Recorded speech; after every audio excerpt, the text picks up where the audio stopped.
now. So this is assignment 3, and you already have on Canvas what's cooking here, which is this assignment 3, final panel 1. If you look at this, you can download the PDF, which I believe I have somewhere. There, here it is. Okay, so it's the same description. The whole process is the same, nothing new. Make 2D from the same angles, perspectives, the obsessive of what elevations, alignments, the scale, place in the same template, etc., etc. But different projects. One of them is called body parts. Okay, and the other one's going to be called Grasshopper 1 and 2, which is basically Grasshopper. And then if you manage to do those, you can just do very fast, as you will see, 2, 10, 100 proposals. Okay, so let's start with body parts. Okay, if you go to internet, you can actually go to and Google something like free download OBJs. I don't know, let me see, free, I have it actually, or download here, body as OBJ for free. You basically need to include in the search download because you want to do that, bodies because you want bodies, and then OBJ is a type of three-dimensional file. Okay, it's the one that is used in many other softwares in 3D, including Rhino, and then for free because we know nobody wants to pay anything that you can find for free. Okay, there are many pages that you can actually enter and take a look. The one I'm entering oftentimes is this body, this one here. Okay, this one allows you to download different type of bodies, and you can search for stuff. Just make sure that it says free there, and then it says OBJ. And you want to keep it simple because be careful with some of the stuff like the brain and the heart. Some might be okay, but it might be a little bit too complex in geometry. Same body parts because you can use anything that you want, as ridiculous or logical as you want. No, so I'm not sure which one I downloaded, but I think it was this one. It says OBJ and says for free. So you need to create an account, which is for free. You can do it with your personal email or with Jefferson. They're going to send you an email to you as a confirmation, as always, and then you will be able to download the file. No, so say download here. So that should work. Let me see if I have it. You would normally bring a folder like this one. The folder that might come from here is actually, let me see if it works. I haven't logged in. It will be like a compressed folder. So you just have to right click and normally we'll say here, extract the folder. Instead of add, it will say extract. This is a type of compressed folder that has a lot of stuff. Compressing and decompressing is fundamental if you want to send or to a friend something that's very, very heavy, compressed folders. When I decompress or I actually extracted or added the files, I actually got this folder. No, I think it's this one, embedded files. No, I know, this is a different thing. Sorry, where is it?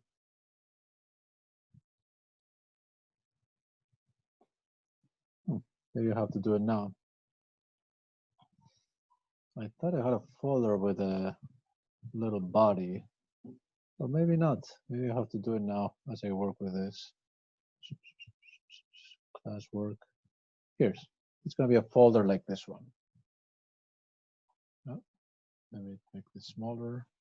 Mail body to use in class. And there was one file. This is an OBJ file, which is 3D object. And it will be something, it will have a preview here, but we don't, there is preview. Maybe your computer allows for the preview or not. Anyway, so once you have that download, and again, you need to maybe decompress the file, you go to Rhino.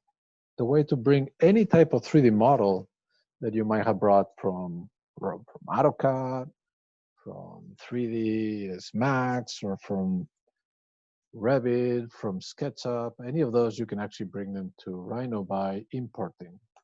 If you press import, then you can go and select that OBJ and open. There are many options. You can just say, okay, let's see what happens. So just thinking. So this, oh, there it is. I'm gonna zoom select, so it goes there. This is the fellow. Okay, I can actually scale it up as if it was another object, or stretch it actually, sorry. Okay.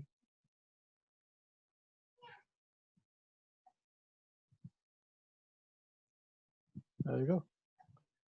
Okay, when you bring an OBJ or things from SketchUp or from any place, you will notice that it has a lot of little lines and creating this little polygon. This is not the typical geometry in Rhino. In Rhino, we have actually what is called nerve surfaces. So if I create a sphere, this is a nerve surface, which is based mostly in mathematics. But that nerve spheres could be turned into a mesh with the command mesh. And I can generate a mesh with a bunch of polygons. Okay. This is a mesh, and I'm going to do again mesh with higher density of polygons. And a mesh again of the same sphere with even more. Okay.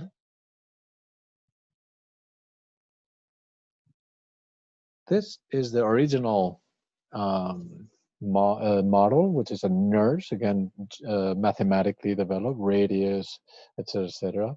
And these are meshes, the same way as my body, which is made of polygons. Each of these little rectangles is actually like a little polygon. It works almost like pixels in an image, but it's like polygons in a model, meaning the more polygons, the higher the resolution or the quality of the object. That's why this one that has so many polygons, it's closer to the mathematical nerves. But still, each of those are actually planar. That's why when you have so little ones, you can very easily see the planes here. No? These meshes are fantastic when you want to talk to other softwares, and fundamentally when you want to 3D print something. 3D printing you can only do to meshes.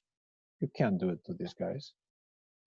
So if you want to 3D print this sphere, it would be as simple as taking this one, and what you normally do is export selected as a STL, which you will find in towards the bottom, I think it is.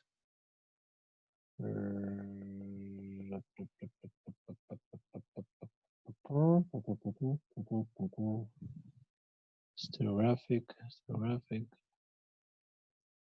Here, STL. You save it as that, you call it 3D printing, blah, blah, blah. And you send it to the machines that allows you to 3D print whatever you want, as long as it fits with the parameters of the machine. The machine says, hey, that's too big, you want 3D printed. That's too small, you want 3D printed. It has too many little details, etc., etc. Those things depend on the machine, but they always are expecting a mesh like this one. So knowing meshes is important, and knowing that they're different from the nerves is also important. So you know what to 3D print and what not. No? Meshes have all of the same commands as nerves, but you normally will say mesh and then Boolean or something like that. For example, mesh and then you start Boolean. Different. No? For example, if these two spheres that are touching each other, they're meshes. No, they're not touching actually. No, they are. You will do mesh and then Boolean and then different. Select one, enter, and the other one, and it will give you the cut. Notice that you also have polygons that are triangular.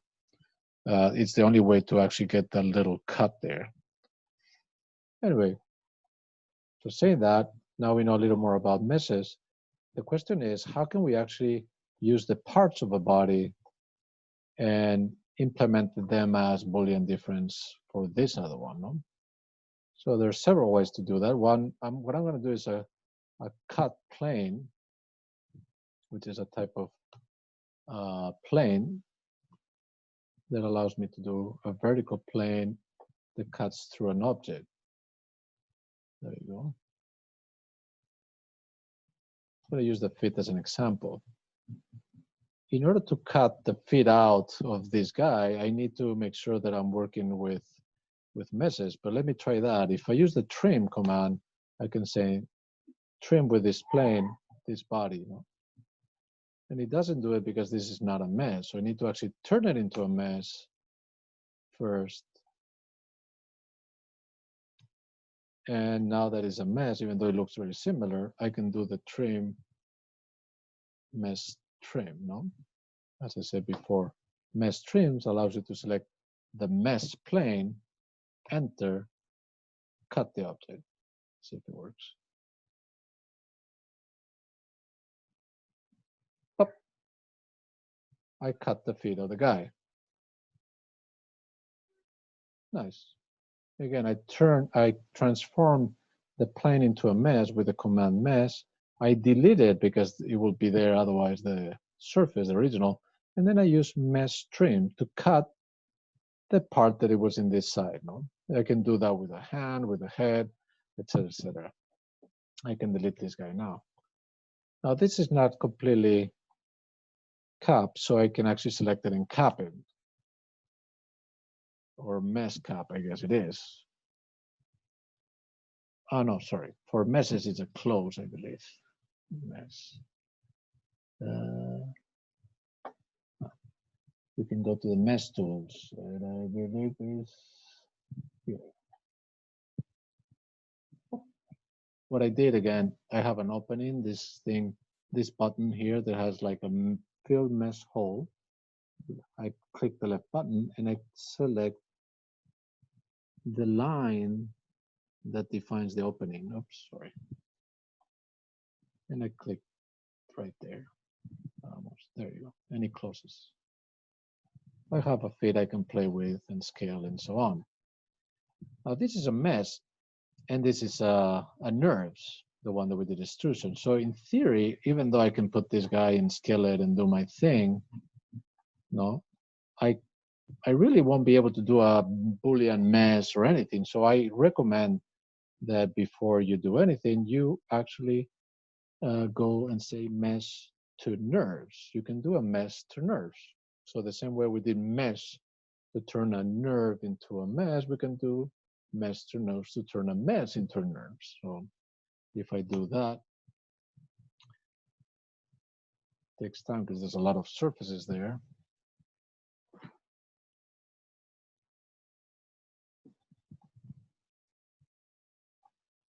And there you go. This one is a group of little surfaces, nerve surfaces, that made up for each of the polygons. So I can delete the mesh, be careful which one is which. Don't want to delete the nerves. And now you can work with these guys together with two nerves. I could copy and rotate these ones a little bit and doing a more funky thing.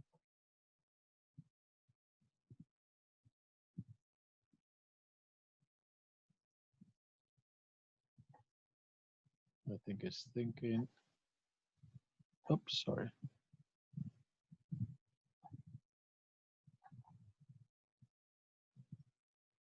Okay.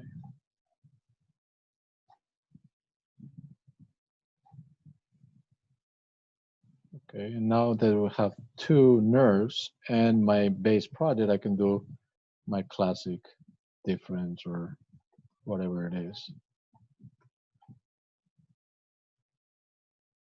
You can go and see previous students' projects. Some students have used hands in the past. They have used heads. Oh, sorry.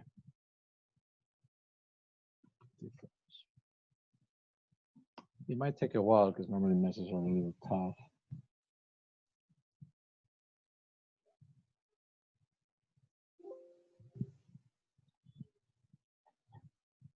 Okay, so we have this whatever form there, and then this one here as an interesting voids. Okay, I could have done the opposite as well, like a Boolean intersection, as I always do.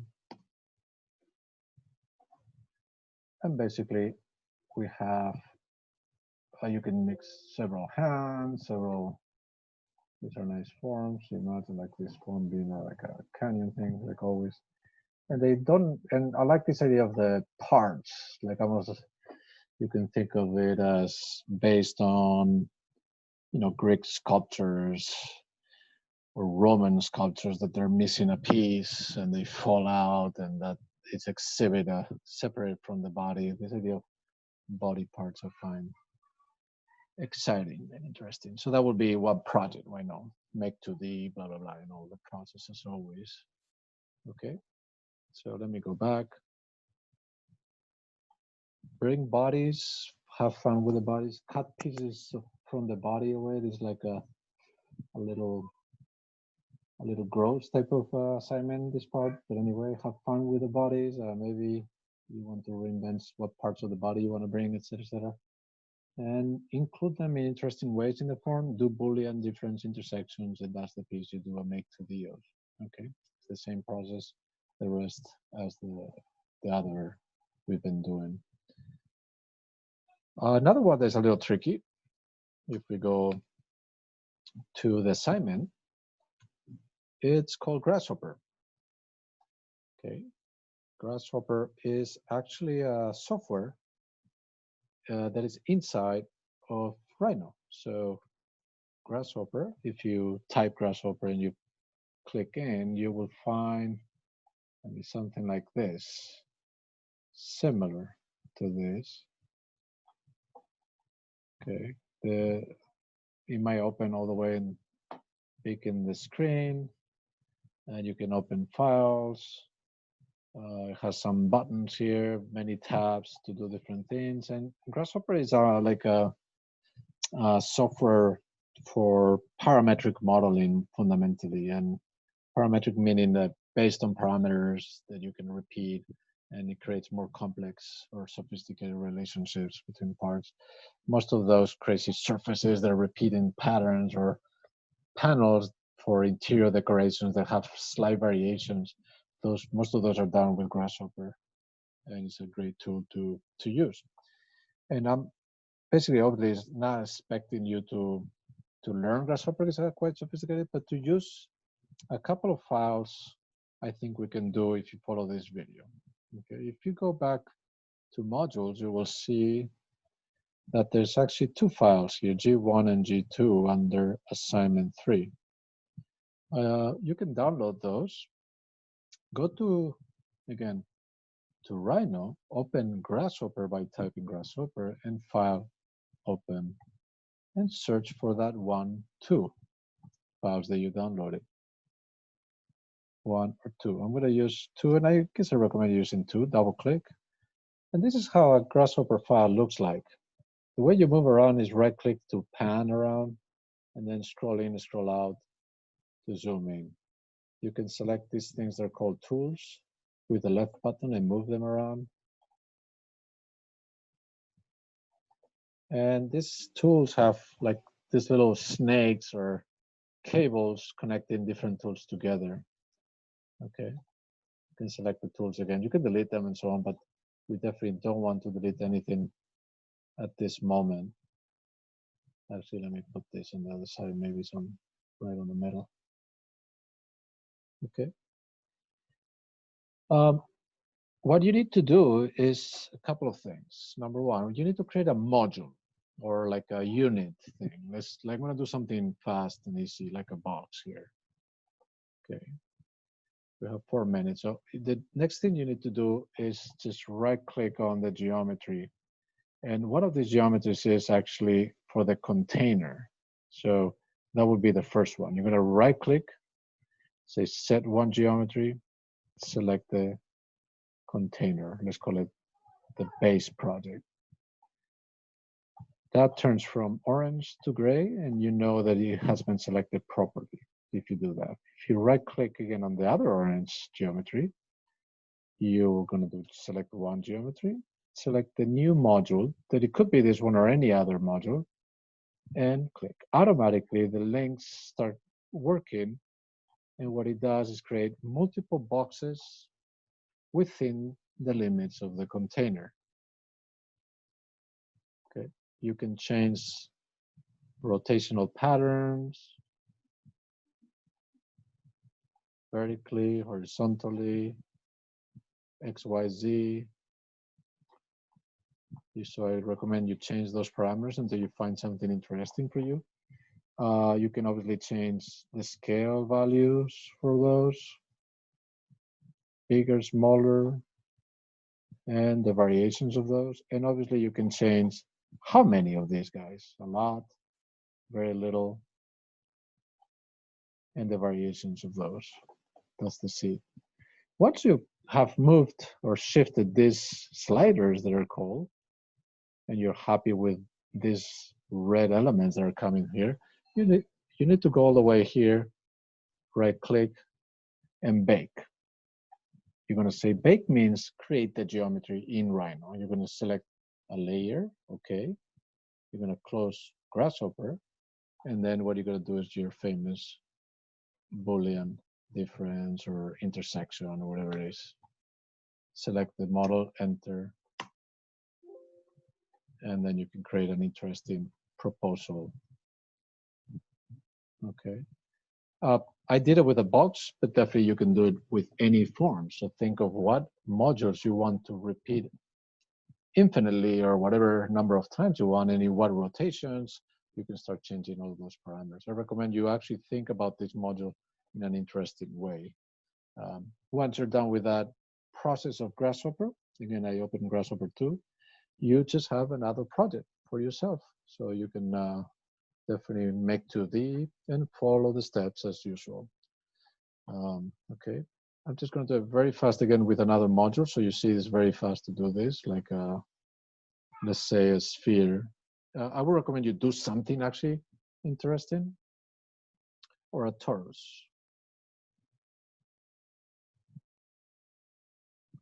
Again, open Grasshopper. It's going to remember the file.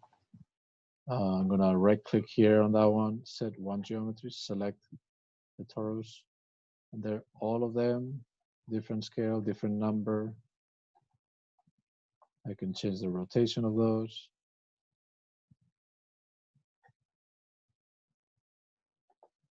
I can change the scale difference and the seed variations. And then I can just say, I'm happy with that, right click, bake, select the layer. Okay, close, Boolean intersection or difference, select, enter.